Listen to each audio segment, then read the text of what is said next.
Well, welcome viewers to the channel. Dr. JWA, Theologist. The Letter They Didn't Want Sent. Episode 32, when the family started hunting the person carrying the truth. And the frightening part was not the hostility itself. It was how quickly the entire family system unified once the letter threatened becoming real.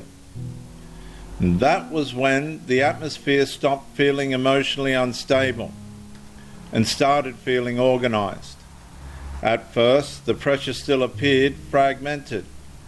One person denied, another minimised, someone changed the subject, someone suddenly became emotional, someone else quietly disappeared from the conversation entirely. But underneath the movement, the behavioural direction stayed remarkably consistent. Protect the system, contain the disruption, neutralise the person carrying it, and that was the part the nervous system finally stopped ignoring. The speed of the collective adaptation.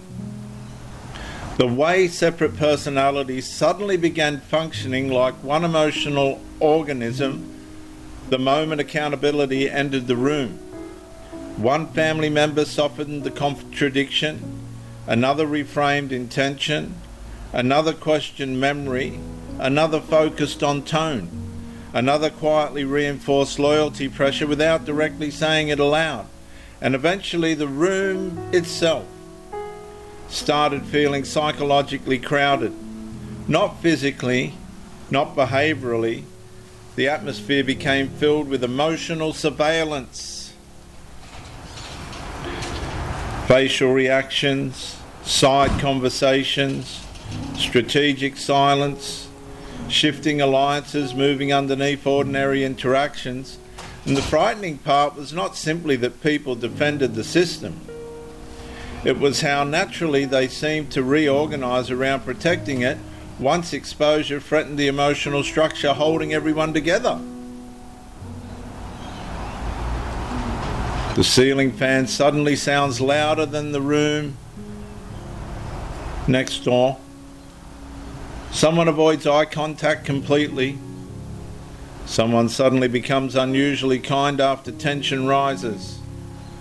And someone watches carefully while you explain yourself, not to understand you, but to measure how dangerous your clarity still feels to the atmosphere surrounding the family. And eventually another recognition begins settling internally. The family may never have been organised around truth. It may have been organised around stability, even if stability required distortion, even if stability required sacrifice, even if stability eventually required a scapegoat carrying the emotional weight nobody else wanted touching the structure itself. And that is what starts exhausting the nervous system catastrophically. Not one argument, collective pressure. And the gradual realisation that once the family system identifies the person carrying destabilising truth, emotional survival inside the structure itself becomes increasingly conditional. The rehearsing deepens. The self-monitoring intensifies. The internal recording becomes constant. And you begin studying rooms before entering them, studying reactions before speaking, studying silence itself for behavioural meaning. And eventually the letter stops feeling emotional and starts feeling forensic, a behavioural record, and a final continuity line preserving reality before the family atmosphere reorganises itself around erasing it again.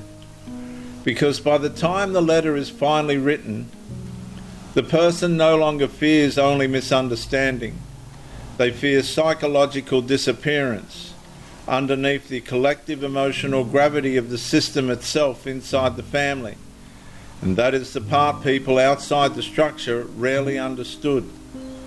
The scapegoat was never carrying only blame. They were carrying the tension the family required somebody else to absorb in order for everybody remaining inside the atmosphere to continue functioning as though nothing underneath the family was collapsing at all.